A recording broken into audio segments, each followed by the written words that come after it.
niveau d'autres émissions avis religieux sur Canal Algérie. Avec honneur, avec plaisir, j'accueille avec moi Dr Boualem Djouhri, enseignant à l'université Abdelrahman Mira de Bijaya. Dr Boualem Djouhri, merci d'être parmi nous. Merci à vous. Barakallahu fik. Et je rappelle qu'aujourd'hui, nous consacrons cette émission seulement pour répondre aux emails. Nous nous excusons auprès de nos chers téléspectateurs que nous n'allons pas recevoir des appels parce que les courriers électroniques sont trop nombreux. Donc, nous allons consacrer une émission pour répondre seulement pour ces courriers électroniques. Docteur Djouhri, nous entamons les questions, si vous permettez. La première question. Oui. Je suis une femme âgée. J'ai été mariée à un homme pendant 40 ans. Nous avons eu une fille et nous étions heureux. Bon. Je vis en France. Mon mari est décédé depuis 6 mois. Allah yarhamou. Ouais. Et moi et ma fille sommes ses seules héritières aux yeux de la loi. La loi française. Bien sûr. Mais au bled, il a de la famille, des cousins. Il y a quelqu'un qui a insinué qu'il fallait que je donne à ses cousins une partie de l'héritage qui leur revient de droit. On a des biens et des terres au bled en Algérie, mais est-ce que je dois impérativement leur donner aussi de ce qui est en France? بسم الله الرحمن الرحيم وصلى اللهم وسلم وبارك على سيدنا محمد وعلى آله وصحبه أجمعين. Chers frères et sœurs, salam alaikum wa rahmatullahi ta'ala wa barakatuh. Bien sûr, selon les lois de l'héritage en islam, cet homme-là a laissé derrière lui une fille et une femme. Et quand il n'y a pas de garçon, il n'y a pas de fils, il y a c'est-à-dire parmi les héritiers, il y aura d'autres qui ont un lien de sang avec lui, ses frères, peut-être ses cousins aussi. Bien sûr, quand on parle de cousins, quand il n'y a pas des frères, peut-être il y a des enfants de ses frères. Peut-être il n'y en a pas des enfants de ses frères, il y aura peut-être des cousins, c'est-à-dire oulad ammou, amamou, peut-être aussi. Là, l'héritage en islam, comme il a été bien sûr... Du moment qu'il n'a pas laissé... Du moment qu'il n'a pas laissé de fils, hein, de masculin, oui, hein, c'est-à-dire si quelqu'un meurt, il laisse derrière lui au moins un fils, là, c'est seulement sa petite famille, c'est-à-dire sa femme et ses enfants seront les seuls héritiers. Mais du moment qu'il n'a pas laissé derrière lui un fils, donc le hawashi, voilà, alors il y en a d'autres héritiers à part ces deux-là. Aux yeux de la loi française, comme vous l'avez bien précisé, vous êtes les seuls héritières. Mais selon la charia, selon les lois de l'héritage en islam, vous n'allez normalement recevoir qu'une partie qui sera d'un huitième pour vous, c'est-à-dire la femme, et la moitié de tout l'héritage qu'il a laissé derrière lui pour sa fille. Rabbi subhanahu wa ta'ala في القرآن il dit يوصيكم الله في أولادكم للذكر مثل حظ الأنثيين فإن كن نساء فوق اثنتين فلهن ثلثا ما ترك وإن كانت واحدة فلها النصف. C'est-à-dire, s'il a laissé derrière lui une fille seulement, hein, elle aura la moitié de son héritage, plus le huitième que vous allez recevoir. En tant qu'épouse. En tant qu'épouse, bien sûr. Le reste, il sera partagé entre les masculins, hein, les plus proches de sa famille. S'il s'agit de ses frères, ou peut-être il s'agit peut-être de ses cousins, s'il n'a pas de frères. Et je précise bien les masculins. Hein. Alors, comme vous l'avez dit, il y a des biens. Bien sûr, quand on parle d'héritage, on parle toujours des cousins qui sont du côté, c'est-à-dire du défunt, le lien de sang, non pas, c'est-à-dire du côté maternel, mais du côté paternel. L'akhwal, hein, et ils ne prendront pas d'héritage.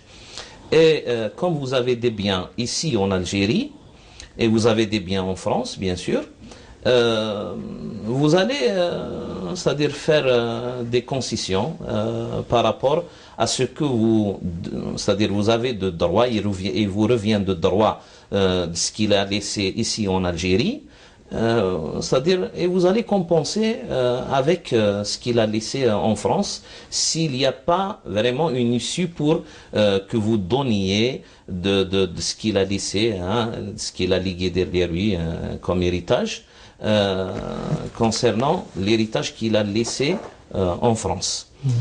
S'il y a moyen de donner ça par argent, vous pouvez le faire. Sinon, s'il n'y a pas moyen de donner ça comme argent, hein, la valeur de ce qui leur revient de droit, elle sera prise de votre part et de la part de, bien sûr, c'est-à-dire de votre fille, concernant les biens qui sont ici en Algérie. Voilà. Pour arriver à un compromis, si vous voulez, un compromis entre toutes les parties qui ont droit à hériter ce défunt-là, Allah yarhamou. Wallahu ta'ala a'la wa a'lam. Deuxième question, peut-on faire le rassemblement des prières pour une cause non citée dans le Coran ou le Hadith, tel que le travail? Nos jurisconsultes, nos fuqaha, nos savants ont cité beaucoup de cas où il est permis aux musulmans, aux pratiquants de la prière, de rassembler les prières. Bien sûr, le Dhuhr et l'Asr, ils se rassemblent, c'est-à-dire ensemble, et le Maghrib et l'Isha, hein, ils se rassemblent aussi ensemble, soit au temps de la première ou au temps de la deuxième prière. Ce qui a été cité dans le Coran, c'est-à-dire le qasr. Le qasr, il a été cité au temps du voyage. Mais il a été cité aussi que le prophète, alayhi salam, en temps de voyage, faisait ce rassemblement-là et avec le qasr. Hein? Et il a aussi permis à quelques malades de rassembler aussi, c'est-à-dire pour une certaine maladie. Et il a aussi permis, le prophète alayhi salam, il l'a fait aussi, parfois, en n'étant pas en voyage, mais en étant en Médine, voilà, lorsqu'il y avait des intempéries. Il faisait ça concernant 2 prières seulement. Il ne faisait pas cela concernant la prière de Dhuhr et la prière de l'Asr. Il le faisait en ce qui concerne la prière de Maghrib et l'Isha. Et bien sûr, il a rassemblé la prière de l'Isha, il l'accomplissait avec les musulmans, avec les Sahaba, dans la mosquée, au temps du Maghreb.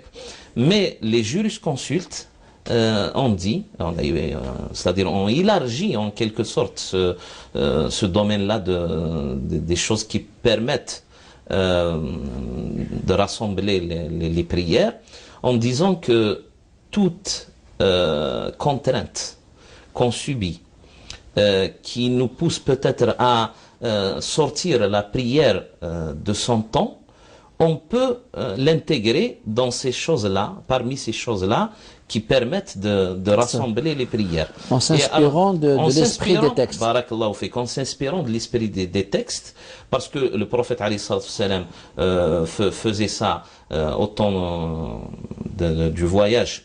Rafa'an lil haraj, parce que peut-être le voyageur il n'aura pas assez de temps pour faire toutes les prières, c'est-à-dire au moment de leur temps prescrit. Rafa'an lil haraj, c'est pour en quelque sorte enlever toute contrainte, etc. Il a permis ça, et il a permis même aux malades. Ils ont rajouté même la femme qui a des contraintes concernant aussi ses pertes de sang. Bien sûr, on parle des pertes de sang qui ne sont pas, qui n'est pas le sang des menstrues, hein, ou du nifas. C'est-à-dire hors menstru et hors nifas. Il y en a des femmes qui sont malades, ils ont dit hors cycle. Voilà, hors cycle.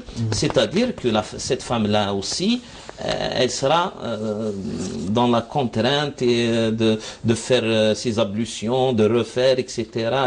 Elle peut rassembler, elle peut rassembler le Dhuhr et l'Asr, elle peut rassembler aussi le Maghrib et l'Isha. Elles se font deux, bien sûr, deux par deux. Et on peut rajouter toute contrainte c'est-à-dire qui nous pousse peut-être parfois à faire sortir ou à sortir la prière de son temps prescrit. Et parmi cela, peut-être que le travail, lorsque on n'a pas vraiment le choix d'y arrêter son travail, c'est-à-dire de prendre un certain temps pour accomplir une prière, et puis ce temps-là, pendant ce travail-là, le temps de la prière va s'écouler entièrement, je dis bien entièrement. Surtout le travail qui ne tolère pas l'absence de... Voilà, surtout. Parce qu'il y a parfois aussi un travail qui ne permet pas, c'est-à-dire à l'ouvrier de quitter son poste. Oui. Voilà. On peut imaginer quelqu'un qui va rentrer dans un bloc opératoire, comme il peut prendre peut-être 1 heure ou 2 heures. Parfois il y a des interventions qui peuvent prendre des heures, c'est-à-dire 3 heures, 5 heures, 7 heures, etc. Là, le médecin et tout le staff, bien sûr, médical qui est avec lui, ils seront contraints de faire leur prière, soit, s'il vous plaît, soit de la faire à l'avance, quand il s'agit bien sûr, c'est-à-dire là où il y a le temps qui rentre. Ils sont pas encore, ils n'ont pas encore entamé leur travail. Ils peuvent rassembler, que ce soit Dhuhr et l'Asr ensemble, comme ils peuvent rassembler, bien sûr, le Maghrib et l'Isha ensemble. Lorsqu'ils sont dans le travail, et il y a le temps d'une salat, d'une prière qui arrive, et puis il va s'écouler, là, ils font l'intention de rassembler cette prière-là avec la prière qui va venir après. C'est-à-dire, bon, l'exemple, avant la prière du Maghrib d'une demi-heure ou peut-être un certain moment, il rentre dans un bloc opératoire et puis le temps du Maghreb arrive et puis il va s'écouler et il y a le temps de la Isha qui arrive. Là, au moment du Maghrib, ils font l'intention de rassembler et de rassembler le Maghrib au temps de la Isha. Et lorsqu'on dit au temps de la Isha, ce n'est pas forcément أول الوقت. يعني le large تاع الوقت تاع العشاء من يبدا حتى كل وقت. Chez nous les Malikites c'est ثلث الليل الأول. الثلث الأول من الليل, c'est-à-dire la fin du premier tiers de la nuit. Mais le temps de ça c'est le temps préférentiel, الوقت الاختياري. Mais le temps de la nécessité, le وقت الضروري, il s'étend jusqu'au Fajr, jusqu'à l'aurore. Et je rappelle la règle qaïda que vous avez déjà évoquée. Ouais. المشقة تجلب التيسير. وإذا ضاق الأمر اتسع.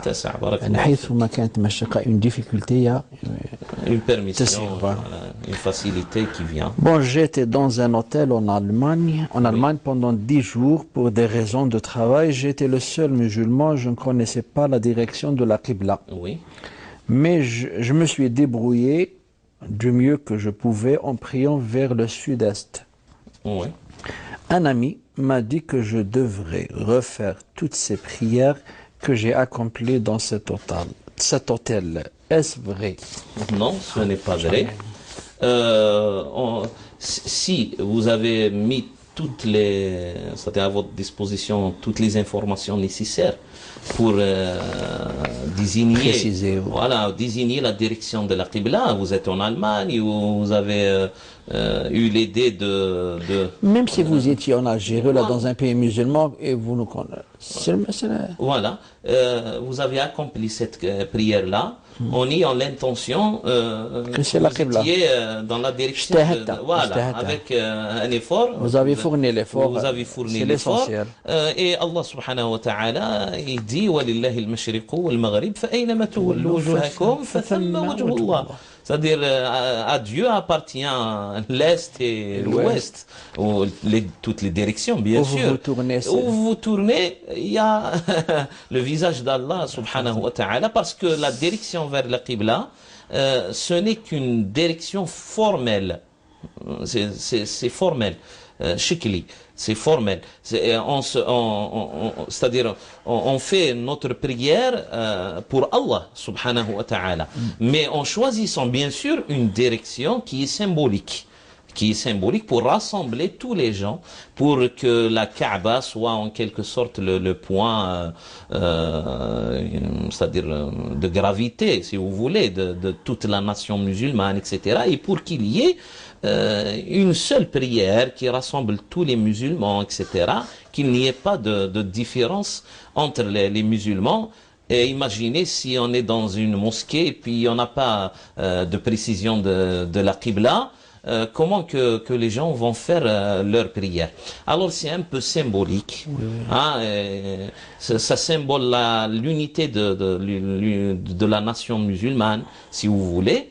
Mais, bien sûr, on n'adore jamais la Kaaba, on n'adore jamais c'est-à-dire la Qibla, on adore Dieu subhanahu wa ta'ala, on adore Allah azza wa jal. Et nos jurisconsultes disent que quelqu'un qui accomplit sa prière ne connaissant pas la Qibla, et puis il choisit, il émet c'est-à-dire avec une bonne intention, un effort, dans ce sens-là, il accomplit sa prière. Si après, il y aura, barakallahu fik, juste après, avant que le temps de cette prière-là s'écoule, et il aura l'information précise de par quelqu'un, ou je sais pas, il va trouver peut-être dans son chemin une mosquée, ou je sais pas quoi. Là, il est préférable, yustahabbu lahu, yustahab. Ce n'est pas obligatoire, yustahabbu lahu. Il est recommandé pour lui de refaire cette prière-là en son temps, qui ne s'est pas écoulé. Mais au-delà du temps de cette prière-là, alhamdoulilah, il ne va jamais refaire cette prière. Il n'est même pas recommandable pour lui de refaire cette prière-là. Allahu a'lam. Bon, mon mari est quelqu'un qui gaspille de l'argent et qui donne beaucoup à ses frères et sœurs, qui abusent de sa gentillesse. Si on appelle ça un gaspillage ou pas, je sais pas. Peut-être c'est une charité et une bonté de sa part. Hein? C'est une interprétation. C'est une interprétation de la part de sa femme. Il gagne bien sa vie, mais à la fin du mois, il ne reste presque rien. Il n'est pas conscient du lendemain. J'ai décidé, il y a... C'est-à-dire, il ne fait pas des économies. J'ai décidé, il y a 2 ans, de prendre de son argent quelques sommes pour les mettre de côté à son insu. Oui. Et parfois, j'en donne à mes parents des petites sommes quand ils en ont besoin. Oui. Est-ce que c'est correct ce que je fais? Il y a 2 volets dans la barakallahu fik. Petit A et petit B. Voilà. Alors, petit A, le premier volet, c'est le fait de prendre ces sommes-là d'argent et les mettre de côté, les économiser à son insu. Là, c'est permis. C'est permis. Déjà parce que le prophète Allah subhanahu wa ta'ala dit ولا تؤتوا السفهاء أموالكم التي جعل الله لكم قياما, c'est-à-dire ne donnez pas votre argent à celui qui ne considère pas cet argent-là, c'est-à-dire il le dépense pas avec d'une manière raisonnable, si vous voulez. C'est-à-dire même lui, lorsqu'il se trouvera dans le besoin, il sera agréablement surpris. Voilà, alhamdoulilah. Il sera ravi, Inch'Allah, que sa femme l'informe qu'elle avait mis de côté de l'argent, etc. Alhamdoulilah. C'est pour son bien. Là, c'est le premier volet. Hein, le petit B, le bimol dans la question, c'est donc donner de cet argent-là à d'autres. Sans sa permission, sans qu'il le sache. Là, vous avez commis un péché. Vous avez commis un péché. Même que vos parents seront dans la nécessité, etc. Mais vous n'avez pas donné de l'argent qui ne vous intéresse. C'est-à-dire, si vous voulez, vous avez une petite partie de l'argent de votre mari. Mais en général, on dit que l'argent lui appartient. C'est-à-dire, il appartient à ce mari-là.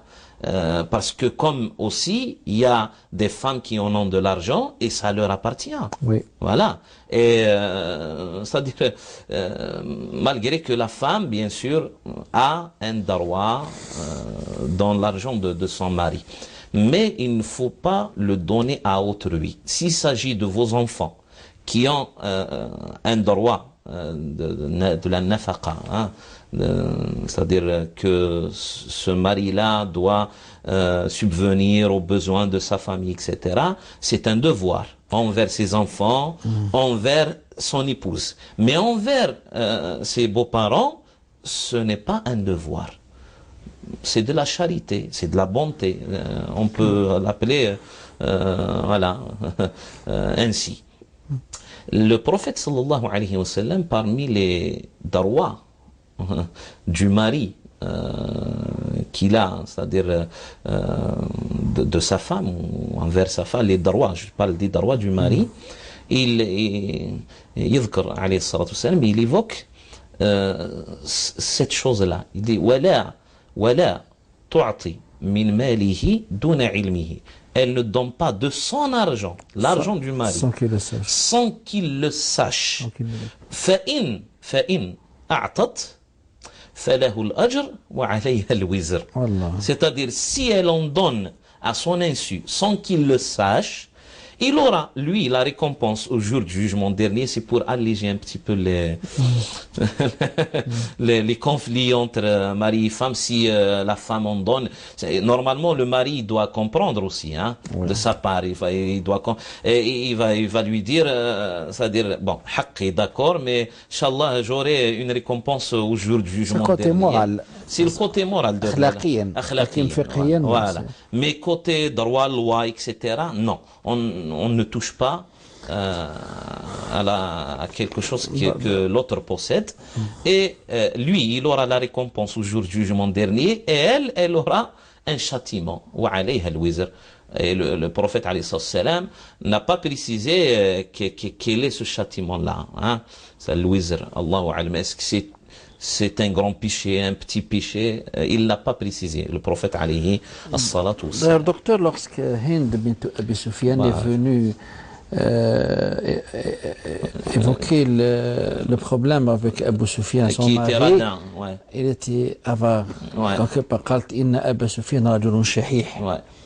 Est-ce que je peux prendre son argent sans lui demander la permission? Nabi sallallahu alayhi wa sallam a dit, خذي, oui, vous, ما يكفيك وولدك وبنيك, voilà, بالمعروف. بالمعروف. والمعروف العرف, on ne donne pas aux parents. Voilà, on ne donne pas à ses parents de l'argent de son mari. Mais quelqu'un de gaspille. Bon, j'ai été marié par la Fatiha. Fatiha. À un homme il y a 5 ans. Ça dit Madarouche l'acte. Madarouche l'acte civil. Oui. Il a 5 ans et à chaque fois, il repousse la date de la consommation du mariage. Et puis, il y a une année, c'est comme s'il a abandonné, on me laisse sans... 5 ans, Cheikh Goulteli. 5 ans. Oui, 5 ans. Oui. et en me laissant suspendu entre ciel et terre.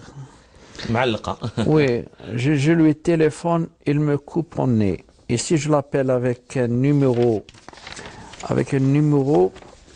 qu'il ne connaît pas, il me coupe immédiatement quand il entend ma voix. الله أكبر. Mon grand frère a essayé de le voir à maintes reprises et lui, il s'excuse car il travaille à quelques 1500 km de chez nous. Ouais. Ses parents disent qu'il ne parle pas, alors on ne peut pas décider à sa place. On lui a demandé de me répudier. Il a refusé de le faire. Que dois-je faire, s'il vous plaît? Éclairez-moi. C'est compliqué un peu. C'est un peu compliqué, bien sûr. Selon la Plusieurs loi, aspects, hein. la charia, et selon aussi l'arf, l'ijtima'i, cette femme est mariée. Elle n'a pas encore consommé le mariage, même qu'il n'y ait pas d'acte civil. S'il y a la fatiha, et bien sûr, s'il y a bien sûr les piliers du mariage qui sont rassemblés dans cet acte-là, c'est-à-dire qu'il y a le consentement des deux concernés, c'est-à-dire le mari et la femme. Il y a le consentement du tuteur de la femme, le wali, hein. Et il y a la dot ou le dot, hein, le mahr. Et il y avait il y avait aussi des témoins qui ont entendu la formule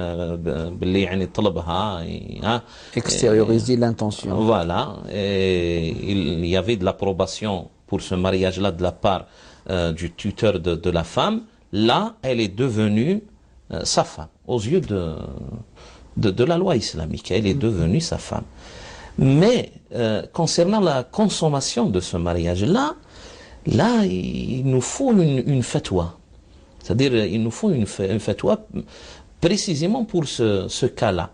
5 ans, c'est un peu long, déjà. La deuxième des choses, il ne donne pas de date de consommation de mariage. Et puis, ils veulent le contacter. Lui, il n'a pas en quelque sorte une bonne intention de résoudre en quelque sorte ce problème-là.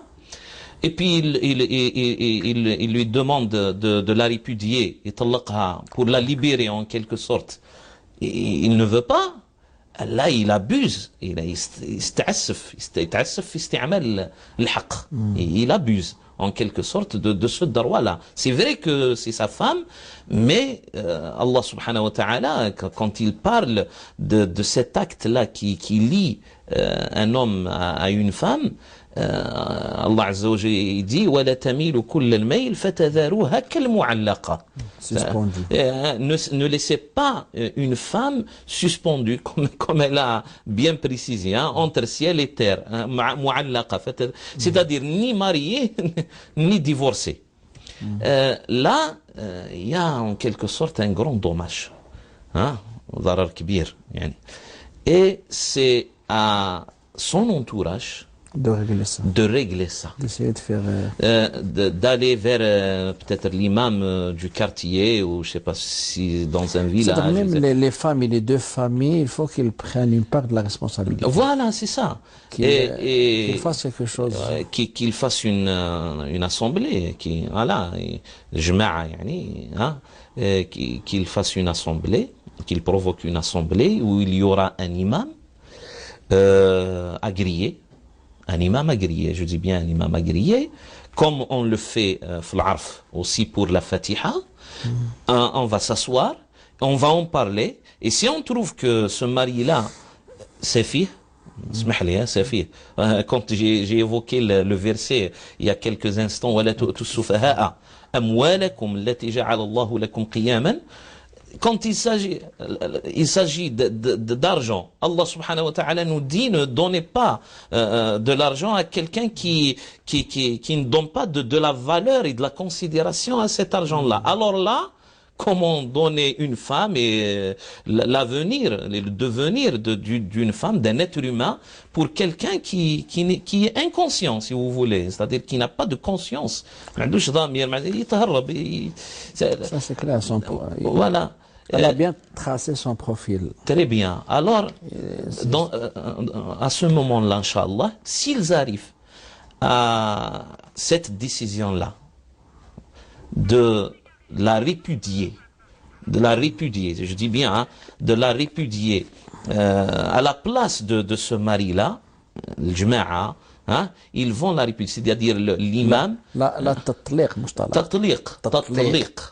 parce que déjà, malgré lui. Barakallahu fik. Ici, peut-être, je sais pas, est-ce qu'ils peuvent aussi y aller même au tribunal, c'est-à-dire, j'ai fait la Fatiha, etc., il y a des témoins, et puis peut-être, hein, peut-être que le juge, mais il n'y a pas d'acte civil. Non, s'il n'y a pas d'acte civil, peut-être que le juge va leur dire, ça ne concerne pas la loi parce qu'il n'y a pas de... mais ça concerne Jma'a, c'est-à-dire les deux familles. Il faut mettre terme à cette situation. Barakallahu fik. Il faut mettre terme et c'est à l'imam de prononcer ce divorce-là, hein, le tatliq, voilà. Et bien sûr, il va juger, est-ce qu'elle va rendre la dot ou la moitié de la dot ou elle va la préserver tout entière. C'est selon les détails. Selon les détails, parce qu'il y a un grand dommage dans ce domaine-là. Hein, il y a, c'est vrai, quand quelqu'un répudie une femme avant de consommer... C'est une femme qui demande le divorce pour le darar. Elle n'a rien à rendre. Normalement. Non, mais c'est-à-dire concernant la consommation ou pas de ce mariage, parce qu'Allah subhanahu wa ta'ala, quand il a précisé les différentes, si vous voulez, les différents avis, ahkam, jugement, prescription, concernant le divorce, il dit, إن طلقتموهن من قبل أن تمسوهن وقد فرضتم لهن فريضة فنصف ما فرضتم إلا أن يعفون أو يعفو الذي بيده عقدة النكاح, c'est-à-dire sauf si c'est la femme qui délaisse, c'est-à-dire son droit de cette moitié-là, ou c'est l'homme lui-même qui fait une concession, si vous voulez, de ce qui lui revient de droit. Mais quand il y a dommage, c'est comme vous l'avez dit, je suis de votre avis aussi, hein, quand il y a dommage, normalement il doit préserver toute la dot. D'accord. Docteur Djouhri, nous allons vers une petite transition. Mesdames, Messieurs, nous nous rencontrons Inch'Allah après un instant, restez avec nous.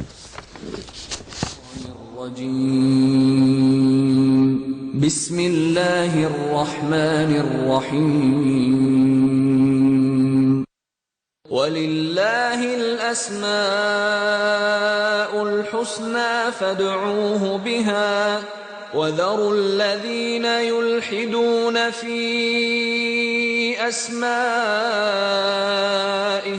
سيجزون ما كانوا يعملون.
البصير الحكم العدل اللطيف الخبير الحليم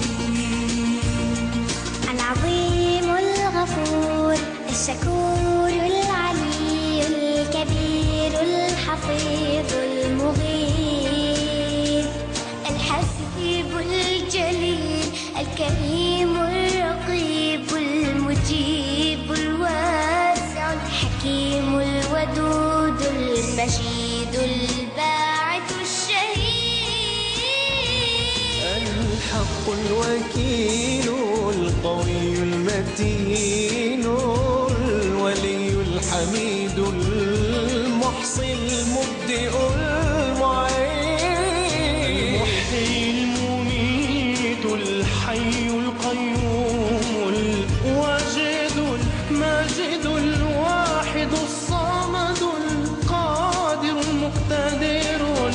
المقدم المؤخر الأول الآخر الظاهر الباطن الوالي المتعال البر التواب المنتقم العفو الرؤوف مالك الملك ذو الجلال المقسط الجامع الغني المغني المانع الضار النافع النور الهادي البديع الباقي الوارث الرشيد الصبور ليس كمثله شيء وهو السميع البصير ليس كمثله شيء وهو السميع البصير لا إله إلا الله محمد رسول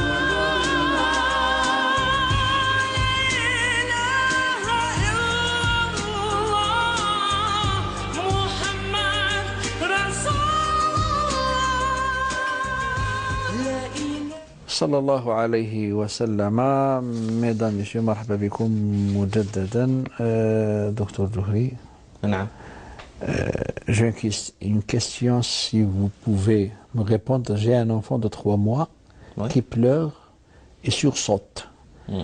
Et les vieux, peut-être Les vieux, c'est ses les parents vieux, ou là peut-être même les vieilles, hein, me disent de lui faire une khamsa en argent Ouais. et faire tourner du sel. Allahu Akbar. Est-ce que c'est de shirk, billah? Oui, oui. C'est du shirk billah et le prophète sallallahu ta'ala Non, alayhi wa sallam dans un lorsqu'on dit hadith. shirk, حتى الشرك مش مو شرك الشرك أكبر. كبير الشرك أصغر نقول له يخاف أن تكون يخاف بارك الله فيك ربي بس يجزيك نو فياي كامل يديروها mais دوك دير faut faire كو نو attention. نو بون faut faire attention قال parce que الفو نعتقدوا باللي النافع كنا نشوفوا في الاسماء النافع والضار كنا نشوفوا في الاسماء سبحانه. الحسنى النافع والضار. قال هذه عرف عاده. مضر نافع جو المضر. كوا با كو نو فياي كانت عندهم اعتقاد يخرجوا من التوحيد مي الفو ايفيتي. C'est le shirk الأكبر c'est celui qui fait sortir le musulman de la nation, le millah l'islam. Mais les autres actes du shirk, de l'association, hein, il y a cette qualification qu'il soit parmi les péchés majeurs. Il ne faut pas aussi sous-estimer, hein, attention. C'est-à-dire, ils sont parmi les péchés majeurs, non pas parmi les péchés mineurs, mais ils ne font pas sortir le musulman, le croyant de sa foi. فهمتوني؟ c'est-à-dire الشرك الأكبر يكفر يخرج من الملة. الشرك الأصغر c'est parmi les péchés majeurs, كبائر الذنوب, voilà, mais il ne fait pas sortir le croyant de sa foi. Hein. Mais il reste que c'est un péché majeur. Le prophète, oui, le prophète sallallahu ta'ala alayhi wa sallam, il dit Man ta'allaqa tamimatan faqad ashrak. Celui qui accroche des amulettes, harouz ou etc., khamsa et tout ce qui a, c'est-à-dire on a dans l'intention qu'il rejette le mal ou hein. Non, التميمة qui تاع القرآن il y a une divergence. Il y a une divergence, voilà, ça il y a une divergence. Mais ce qui ne concerne pas le Coran, là le prophète alayhi sallam il dit faqad ashrak, c'est-à-dire il a commis un acte d'association à Allah azza wa jal. C'est comme il a dit man halafa bi ghayri Allah faqad ashrak, c'est-à-dire il a donné de la considération à une créature et il l'a soulevé dans cette considération-là jusqu'à ce qu'il jure par elle. Voilà. Et il la met peut-être, il lui a donné une chose qu'on doit attribuer seulement à Allah, subhanahu wa ta'ala. Alors c'est dans ce sens-là aussi On a beaucoup d'autres, c'est-à-dire moyens pour préserver du mal cet enfant-là. المعوذتين, on a ayat al-kursi, النفخ مثلا, الأذكار, etc. On peut faire une petite ruqya aussi dans l'eau et le laver avec cette eau bénie par le Coran. Il y a beaucoup de moyens que le prophète sallallahu alayhi wa sallam nous a donné comme étant des moyens pour se préserver. D'accord. Voilà. Wallahu ta'ala a'lam. J'ai 45 ans. Oui. Je suis pratiquant, je fais ma prière, mais il y a 2 ans, j'étais atteint d'une dépression qui a duré 1 an et demi. Je n'ai pas fait ma prière durant, Oui. mais maintenant j'ai repris ma prière, alhamdoulilah, et je suis guéri. Ma question, est-ce que je dois rembourser cette année et demie lorsqu'il était Il déprimé? était atteint par une dépression. Dépression. Quand on parle de dépression, Maître Migali, c'est-à-dire qu'il n'a Qu'elle a perdu les facultés des mentales. facultés mentales. قدرات العقلية Barakallahu فقدها. fi. لم C'est يكن. ça. Ce n'était pas une maladie, si vous voulez, d'ordre Organique. biologique, etc. Mais ça concerne la raison, les facultés mentales. Oui. Et là, chez les Malikites, même les Shafi'ites et les Hanafites, quelqu'un qui a bien sûr perdu ses facultés mentales pendant un certain moment et puis ses facultés mentales lui ont revenu, sont revenus, là, il n'y a pas voilà, il n'était pas sous la charge des prescriptions, si vous voulez, le taklif. ما كانش مكلف. رفع القلم. رفع بارك الله فيك. Il y a le hadith célèbre رفع القلم عن 3 عن النائم حتى يستيقظ عن المجنون ça le concerne عن المجنون حتى يعقل وعن الصبي حتى يحتلم, c'est-à-dire l'enfant jusqu'à ce qu'il devienne pubère, celui qui s'est endormi Jusqu'à ce qu'il s'éveille. Jusqu'à ce qu'il s'éveille ou se réveille. Cette période-là, même qu'il a fait sortir peut-être une prière là, mais il doit la rembourser bien sûr. Mais concernant le majnoun hatta ya'qal, là, les jurisconsultes ont dit qu'il n'était pas sous cette charge-là, ما كانش تحت التكليف. Alors il ne va pas rembourser, Inch'Allah. وبنعاشر وكل تكليف بشرط العقل. بارك الله فيك. يعني العقل ومناط التكليف. مناط التكليف. Bon, comme je travaille de 8 heures à 16 heures chez un médecin, Oui. on ne fait pas la pause de midi. Alors, je ne fais pas la prière du Dohr. Plus l'Asr. Après, quand je rentre à la maison, je commence par quoi? Par Dohr. Bien sûr. C'est comme là déjà, c'est-à-dire vous allez faire cette intention-là de rassembler, de rassembler la prière du Dohr au temps de la D'après la prière de question, l'Asr. elle n'a pas de problème du fait qu'elle rassemble. Elle se demande par Très quelle bien. prière commence. Alors on commence par le Dhuhr et après l'Asr. On respecte et quand il y a moins de 6 prières, qu'on a raté, voilà, qu'on a 5 ou 6 prières qu'on a raté en dette, voilà. Là, on doit respecter l'ordre des prières. Au-delà de 6 prières, Barakallahu fik. Au-delà de 6 prières, il y a un avis qui est considéré. C'est Malikite.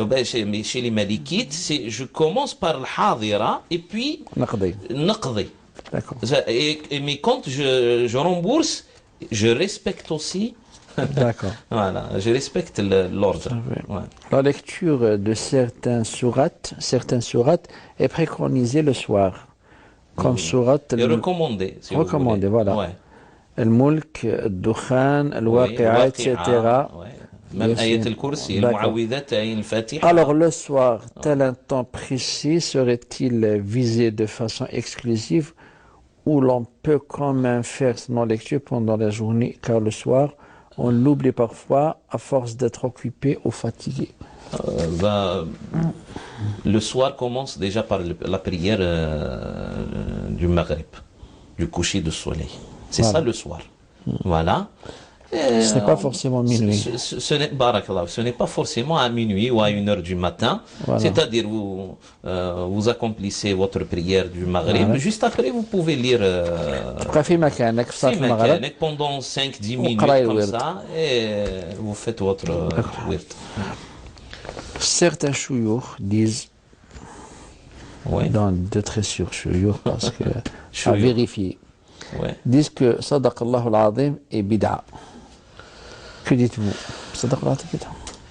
Bon, si on suit leur quelques raisonnements, il y aura beaucoup de choses que nous faisons dans notre religion qui seront qualifiées par cette appellation-là de bid'a. Innovation. Alors que le mushaf n'existait pas au temps du prophète.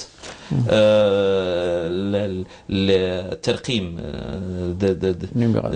la numérotation des versets n'existait pas au temps du prophète, sallallahu alayhi wa sallam. La calligraphie telle que les points, etc., l'i'rab, tashkil, etc. Même les tapis dans la mosquée, ça n'existait pas au temps du prophète. Le fil là qui est, c'est-à-dire pour s'aligner, le micro dans une mosquée, etc. Ça, c'est un esprit de, si vous voulez, de difficulté seulement. Alors que parmi les premiers savants de l'islam, il y avait le Hassan al-Basri. تابعين كبار Tabi'in تابعين al-Kibar, min kibar tabi'in, ont rapporté qu'il disait après la lecture du Coran, Sadaq Allahu al-Azim, parce qu'il est prescrit dans le Coran même, où Allah subhanahu wa ta'ala dit, Qul Sadaq Sadaq Allah, Allah. fattabi'u millata Ibrahim hanifa. قل صدق Qul الله. Sadaq Allah, c'est-à-dire que le fait de dire, que ça soit même au temps de la prière, ça me revient là, Sou'il l'imam Malik, l'imam Malik, Sou'il, c'est-à-dire on l'a interrogé, si quelqu'un, il entend l'imam réciter, et puis il arrive à un verset où celui qui écoute, il aura une certaine conviction vraiment, c'est-à-dire il va il va annoncer et prononcer le Sadaq Allah, il dit Sadaq Allahu al-Azim, dit en temps de prière, est-ce que sa prière est annulée? Et l'imam Malik dit non, parce qu'il y a dans le Coran قل صدق الله ومن أصدق من الله قيلا ومن أصدق من الله حديثا, c'est-à-dire parmi les choses qui n'annulent pas la prière au temps de la prière, alors dire ça hors prière, je ne vois pas où est le problème. Et d'ailleurs, Dua Khatm al-Qur'an qui est connu dans tout le monde entier il y a des siècles, صدق الله العظيم وبلغ رسوله الكريم ونحن على ذلك من الشاهدين, etc. C'est parmi les dhikrs que le prophète alayhi salam n'a pas récité, mais il n'a pas limité l'adhkar. Le prophète alayhi salam, il ne faut pas être strict dans ce domaine-là. C'est-à-dire de n'invoquer Allah que de la même manière que le prophète alayhi salam l'a invoqué, de l'évoquer Allah non, que de la même pour manière. préciser, là c'est une approche d'une Littéral. école qui n'est Barakallahu pas fik. la nôtre. La nôtre. C'est l'école Hanbalite Littéral, Hanbalite et peut-être qui n'est même pas- peut-être c'est une Zahiriya. approche, Barakallahu fik. c'est une lecture propre des textes. à des Mais textes, nous avons hein, notre qui propre école. consiste à se limiter littéralement, et je dis bien littéralement, Sur et les superficiellement aussi. Oui, aussi. Voilà. Sur les manières avec lesquelles on doit invoquer, on doit pratiquer la prière, on doit prier, on doit évoquer Allah Azza wa Jalla. Mais l'islam n'a jamais, si vous voulez, n'a jamais fermé les portes pour s'exprimer devant Allah subhanahu wa ta'ala.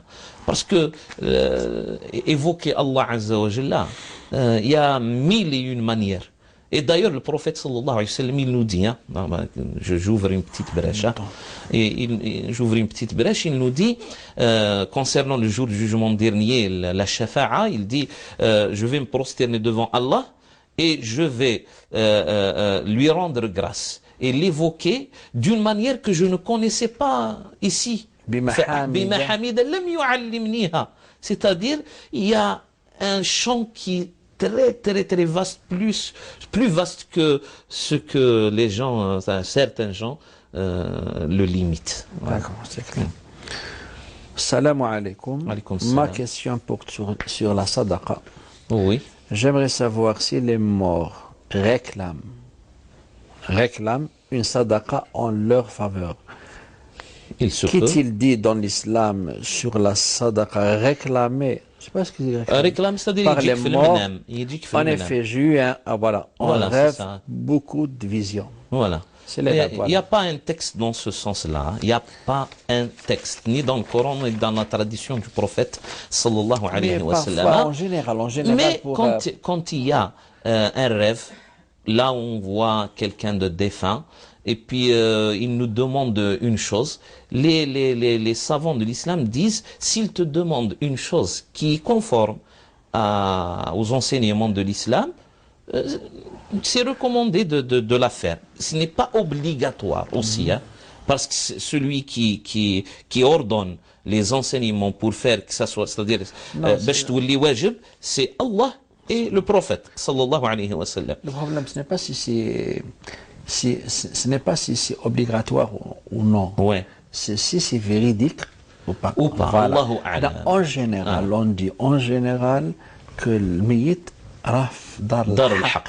Ouais. Donc, on dit ça, je ne sais pas si c'est vérifié ou pas, Voilà. mais on dit toujours que le miyit, il est, selon l'état, les ch'toufés, Allahu a'lam. il est Mais haqq. Allahu En a'lam, il n'y a pas général, on un dit texte, ça. hein. Il n'y a pas un texte, parce que le prophète, quand il dit من رآني في المنام فإنه رآني حقا فإن الشيطان non c'est un autre فإن débat, الشيطان ça. لا يتمثل Le بصورتي. Ça veut prophète, dire hadith que l'autre, non. Non, Mais non. aussi, je vois mon père un film. non, attends, maître Miguel, attendez, s'il vous plaît. Je termine, hein, je termine mon idée. C'est-à-dire, lorsque le Satan ne prend pas, c'est impossible qu'il prenne la forme, hein, quand on L'image. connaît le prophète, hein, l'image du prophète, sallallahu alayhi wa sallam. Ça veut dire, bimfoum al-mukhalafa, hein, et il peut prendre l'image d'un autre. Oui. Barakallahu fik. Alors dire que quand je vois quelqu'un dans un rêve, c'est lui que j'ai vu vraiment, hein, c'est faut son peser ça esprit. sur- Allahu a'lam. C'est ça. Si Mizan shara'. Barakallahu fik. S'il t'ordonne ou qu'il te demande quelque chose qui est conforme à la sharia, tu peux le faire. Tu peux faire cette sadaqa. Et parfois, il y en a Moralement, par ماشي expérience. فقهياً. ماشي فقهياً. Moralement, Mais ça par dit. expérience, il y a quelqu'un qui m'a raconté ça. Il m'a dit, il a vu son père lui demander de l'argent. Une certaine somme d'argent, on va dire 5 millions. Hein.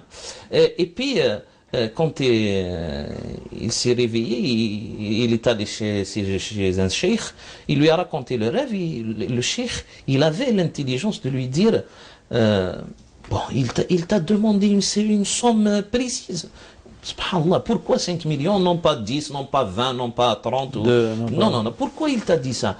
Il lui a dit, vas-y, cherche s'il y a quelqu'un de ton entourage et de l'entourage de ton père à qui ton père devait de l'argent. Subhanallah. Et il m'a raconté il a fait sa petite recherche. Effectivement, il a trouvé que ce défunt-là, Allah yarhamou, c'est-à-dire devait de l'argent à quelqu'un et puis l'autre il s'est pas manifesté, hachem, etc. Et voilà, Voilà. subhanallah. Et puis sinon la sadaqa bien sûr elle est Ce que j'ai permise, dit, justement, elle est permise. Ouais. Quel est l'avis de... Non.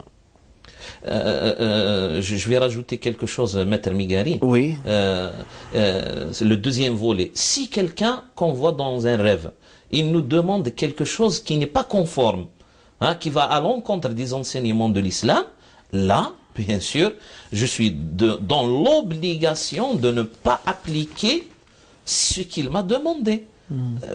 C'est-à-dire, c'est une preuve évidente que c'était Satan qui m'a qui s'est manifesté dans mon rêve. Je me trompe. Voilà. Et il veut m'induire en erreur. Voilà.